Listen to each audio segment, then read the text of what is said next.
அன்புடன் வரவேற்கிறேன். இந்த சேனலை லைக் பண்ணுங்க, ஷேர் பண்ணுங்க, சப்ஸ்கிரைப் பண்ணுங்க மாணவர்களே. வகுப்பு 7 இயல் 3 கற்கண்டு வழக்கு. சிபிஎஸ்இ மாணவர்களுக்கு இது இயல் 3ல கொடுக்கப்பட்டிருக்கு. ஸ்டேட் போர்டு மாணவர்களுக்கு 3ஆம் பருவம் இயல் 1ல கொடுக்கப்பட்டிருக்கு. 3ஆம் பருவம்னா உங்களுக்கு முதல் 2 பருவம் அரையாண்டு வரைக்கும் முடிஞ்சதுக்கு அப்புறம் வர பருவத்துல பாடமா கொடுக்கப்பட்டிருக்கு. வழக்கு என்றால் என்ன? எழுத்திலும் பேச்சிலும் சொற்களை பயன்படுத்தும் முறைதான் வழக்கு எனும் வழக்காகப்படும்.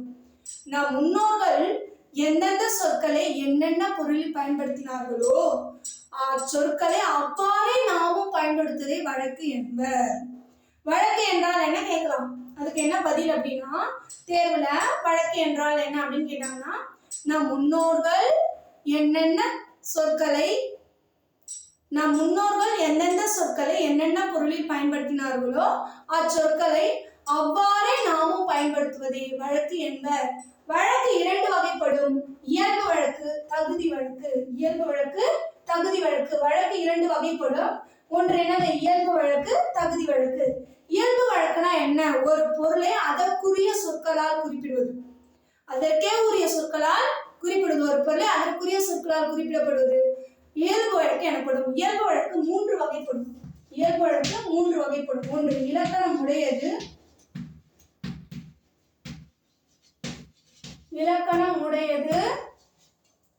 இலக்கண போலி,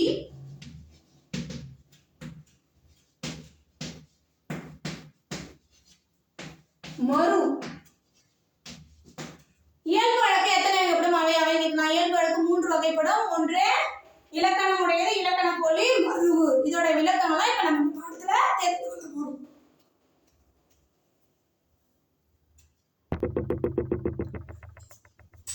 இயல்பு வழக்குல ஒன்றுனா இலக்கணம் உடையதுன்னு சொன்னோம் இல்லையா? இயல்பு வழக்குனா என்ன? ஒரு பொருளை அதற்குரிய சொற்களால் இயல்பாக குறிப்பிடுவது. அதுதான் இலக்கணம், இயல்பு வழக்குன்னு சொல்லுவாங்க. இயல்பு வழக்குல 3 வகை. இலக்கணம் உடையது அப்படின்னா நிலம்,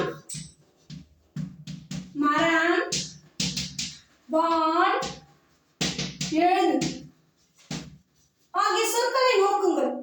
இவை தமக்குரிய பொருளை எவ்வகை மாறுபாடும் இல்லாமல் இயல்பாக தருகின்றன. நிலம்னா என்ன? பூமி. மரம்னா என்னது? ட்ரீ, அதான் மரம் இல்லையா? வான்னா வானம், எழுதுனா எழுது. இது எந்தவித மாறுபாடும் இல்லாமல், இந்த பொருளை எவ்வகை மாறுபாடும் இல்லாமல் இயல்பாக தருகின்றன.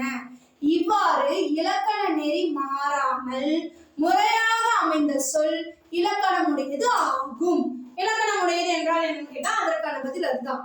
இலக்கண நெறி மாறாமல் முறையாக அமைந்த சொல் இலக்கணமுடையது ஆகும். அதுக்கு எடுத்துக்காட்டு நிலம், மரம், வான், எழுது.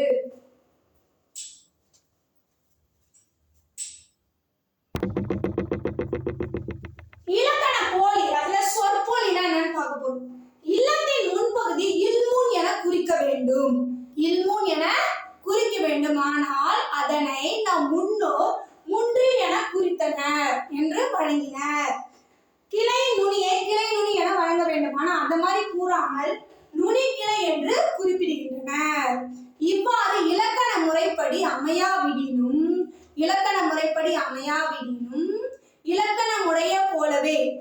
இலக்கணமுடைய போலவே ஏற்றுக்கொள்ளப்படும் சொற்கள் இலக்கண போலி எனப்படும். கேட்கலாம் தேர்வுல இலக்கண போலி என்றால் என்ன அப்படின்னா, இலக்கண முறைப்படி அமையாவிடினும் இலக்கணமுடையவை போலவே ஏற்றுக்கொள்ளப்படும் சொற்கள் இலக்கண போலி எனப்படும். எடுத்துக்காட்டு இல்முன், முன்றில், கிளை நுனி, நுனி கிளை அப்படின்னு எழுதலாம் மாணவர்களே.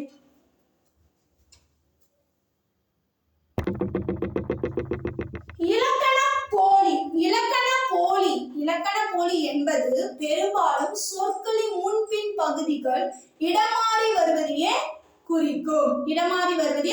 அதனால இந்த இலக்கண போலியை என்னன்னு சொல்றாங்கன்னா முன்பின்னாக தொக்க போலி எனவும் குறிப்பிடுகின்றனர். இலக்கண போலி எப்படி சொல்றாங்கன்னா முன்பின்னாக தொக்க போலி எனவும் குறிப்பிடுகின்றனர். எடுத்துக்காட்டு புறநகர், கால்வாய், தசை, கடைக்கண். இதை அப்படியே சொல்லி பாருங்க. நகர்ப்புறம், வாய்க்கால், சதை, அடுத்த கண், கடை அப்படி மாறும் இல்லையா? அதுதான் சொல்றாங்க முன்பின்னாக தொக்க போலி. அதாவது முன்பின் பகுதிகள் இடமாறி வருவதையே குறிக்கும். இதுதான் இலக்கண போலி.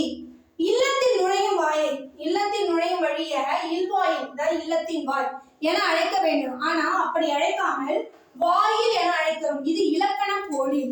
ஆனால் இந்த வாயில் என்பது பேச்சு வழக்கில் எப்படி ஆயிடுச்சு? அந்த சொல்லு வந்து வாசல் என்று பேச்சு வழக்கில் அழைக்கின்றோம். இதனை மருவு என்று அழைக்கிறோம்.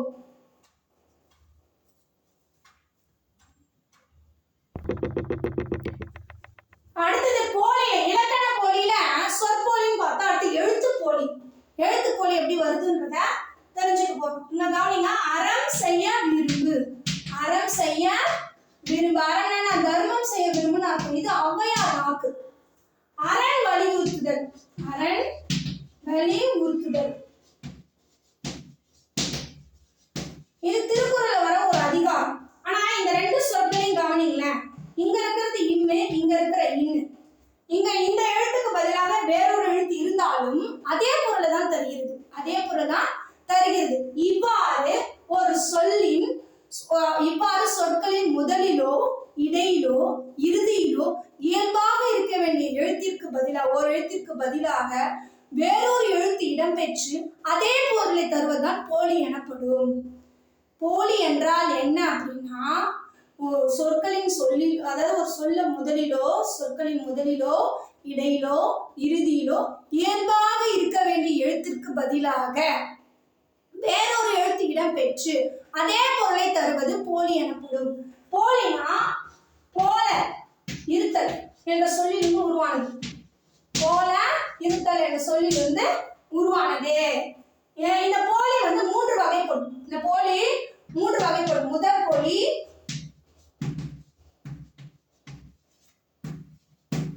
அடுத்தது என்னது? முதல் போலி, இடைப்போலி, அடுத்தது கடைப்போலி. போலி 3 வகைப்படும். முதல் போலி, இடைப்போலி, கடைப்போலி.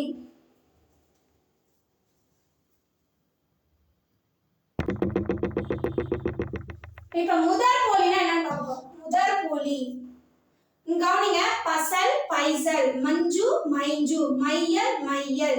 இங்க பாத்தீங்கன்னா பா பா முதல் எழுத்து மாறினாலும் அதன் பொருள் மாறவில்லை. அதாவது பா பை இருக்கு. பைசல்னா இங்க வந்து பையன் அர்த்தம். மஞ்சுனா மேகம். மைஞ்சுனாலும் மேகம் தான். மையல்னா மயக்கம். மையல்னா மயக்கம். இந்த முதல் சொல்லு அதாவது அந்த எழுத்து மாறினாலும் அதன் பொருள் மாறவில்லை. முதல் எழுத்து மாறினாலும் அதாவது பொருள் மாறவில்லை. இவ்வாறு சொல்லி முதல் எழுத்து இருக்க வேண்டிய எழுத்திற்கு பதிலாக இயல்பாக இருக்க வேண்டிய எழுத்திற்கு பதிலாக வேறொரு எழுத்து அமைந்து அதே பொருளை தருவது முதற் போலி எனப்படும். முதற் போலி எனப்படும். இடைப்போலினா என்ன பார்ப்போம்? இடைப்போலி அமைச்சு அமைச்சு, இளஞ்சி இளஞ்சி, அரையர் அரையர். இப்ப ரெண்டாவது இடையில் வர எழுத்துனா என்னது? இடையில் வர எழுத்துனா நடுவில் வர எழுத்துனா தெரியுமா? மையா மலிக்கா. அமைச்சு அமைச்சுனா அமைச்சர்களை தான் அமைச்சுன்னு சொல்றோம். இல்ல லைன் மார்க். இளைஞ்சினா நீர் தேக்கம், ஏரி குளம். அரையர் இந்த ரைய மாறுங்க. இது வந்து வைணவ கோயில்ல வழிபடுறவங்களால பாடப்படுற அவங்களுக்கு பேர் தான் அரையர்னு அர்த்தம். இடைப்போலி இவ்வாகிய சொற்களில் இடையில் வரும் எழுத்து மாறினாலும் ஆனா பொருள் மாறவில்லை. இவ்வாறு சொல்லின் இடையில் இருக்க வேண்டிய எழுத்துக்கு பதிலாக வேறொரு எழுத்து அமைந்து அதே பொருளை தருவது இடைப்போலி ஆகும்.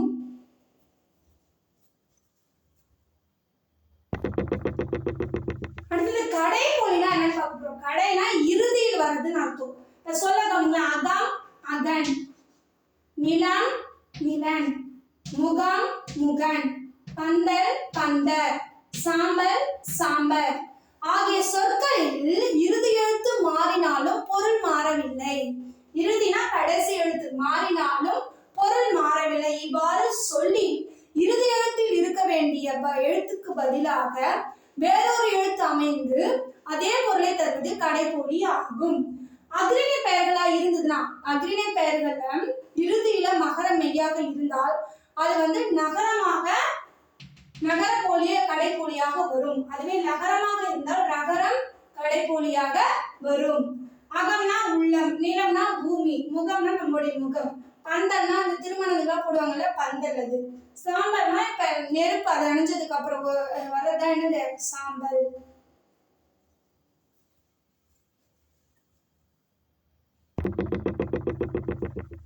மூவகை போலிகள் மட்டும்தான் இருக்கு. இல்ல, வேறொரு போலியும் உண்டு, ஒரு வகை போலியும் உண்டு. 5 5.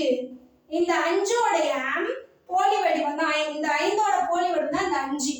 அதாவது அனைத்து எழுத்துக்கள் மாறி இருந்தாலும் அது 5ன்ற பொருள் எதை குறிக்கிறது? 5ன்ற ஒரு பொருளை தான் குறிக்கிறது. இவ்வாறு சொல்லில் இயல்பாக இருக்க வேண்டிய எழுத்துக்களுக்கு பதிலாக அனைத்து எழுத்துக்கள் அனைத்துமே வேறுபட்டு இருந்தாலும் அதே பொருளை தருவதுதான் முற்றுப்போலி எனப்படும்.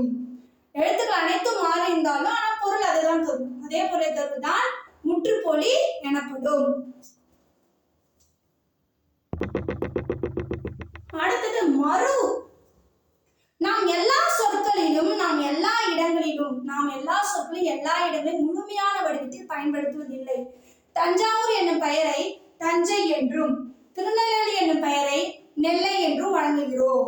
இவ்வாறு இலக்கண நெறியில் இருந்து பிறழ்ந்து சிதைந்து வழங்கும் சொற்கள் மருவு எனப்படும். இலக்கண நெறியில் இருந்து பிறழ்ந்து சிதைந்து வழங்கும் சொற்கள் மரு எனப்படும். எடுத்துக்காட்டு, கோவை, கோயம்புத்தூரை கோவைன்னு சொல்லுவாங்க, கும்பகோணத்தை குடந்தைன்னு சொல்லுவாங்க, எந்தைய எம் தந்தை, அதான் எந்தை, போதுனா பொழுது, அதுதான் போது சொல்றாங்க, சோழ நாடுதான் சோநாடுன்னு சொல்றாங்க. இந்த மாதிரி நாம் எல்லா சொற்களையும் எல்லா இடங்களிலும் முழுமையான வடிவத்தில் பயன்படுத்துவதில்லை. அதுதான் என்னது? மருவு ஆகும். ஏற்கனவே என்னன்னா பார்த்தா வழக்குனா என்னன்னு பார்த்தா, வழக்கு 2 வகைப்படும், இயல்பு வழக்கு, தகுதி வழக்கு. இப்ப இயல்பு வழக்கோட வகைகளை பார்த்துருக்கோம். தகுதி வழக்க அடுத்த வகுப்புல பார்க்கலாம் மாணவர்களே. இந்த சேனலை தயவு செய்து சப்ஸ்கிரைப் பண்ணுங்க மாணவர்களே. தமிழ் உலக சேனலை நீங்க பார்க்கணும்னா சப்ஸ்கிரைப் பண்ண மறக்காதீங்க மாணவர்களே. நன்றி மாணவர்களே.